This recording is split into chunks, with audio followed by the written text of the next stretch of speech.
পশ্চিমবাংলার একটা black spot, সেটা নিয়ে শুধু পশ্চিমবঙ্গ নয়, সারা দেশ তথা বিশ্বের মধ্যেও আলোড়ন তৈরি হয়েছে। এই নৃশংস হত্যা একজন মহিলা ডাক্তারের, এটা সভ্য জগতের কলঙ্ক এবং এর পিছনে বিরাট চক্রান্ত আছে। আমরা আগে থেকে বলছিলাম, সেটা ধীরে ধীরে প্রমাণ হচ্ছে।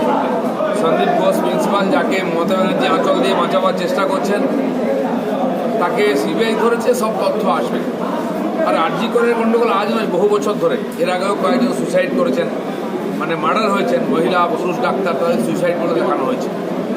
এখন দেখা যাচ্ছে পুরোপুরি যারা ওখানকার এই অনিয়মিততা বা অন্যায় করে, অপকর্ম, তারা সব টিএমসি শেল্টারে আছে। আর ধীরে ধীরে টিএমসির এমএলএ এমপিরা দেখছে তাদেরকে সাপোর্ট করছে।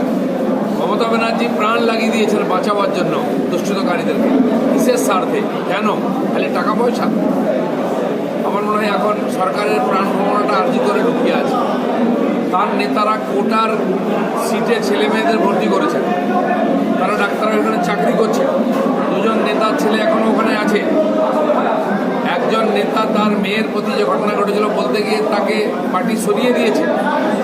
মমতা ব্যানার্জি সরকার যে অন্যায় করছে, অমানবিক কাজ করছে, পার্টির লোক যদি কোনো কারণে সেটা স্বীকারও করে নেয়, তাহলে পার্টি থেকে তাড়িয়ে দেওয়া হবে। ডাক্তার শান্তনু সেন তার প্রমাণ, তার বিবেকের ডাক তিনি শুনেছিলেন বলে পার্টি থেকে সরিয়ে দিয়েছে।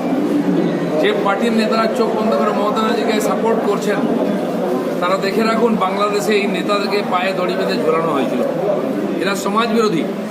কালকে আমি দেখলাম মমতা ব্যানার্জি মিছিল করছেন, কার বিরুদ্ধে করছেন আমরা বুঝতে পারলাম না।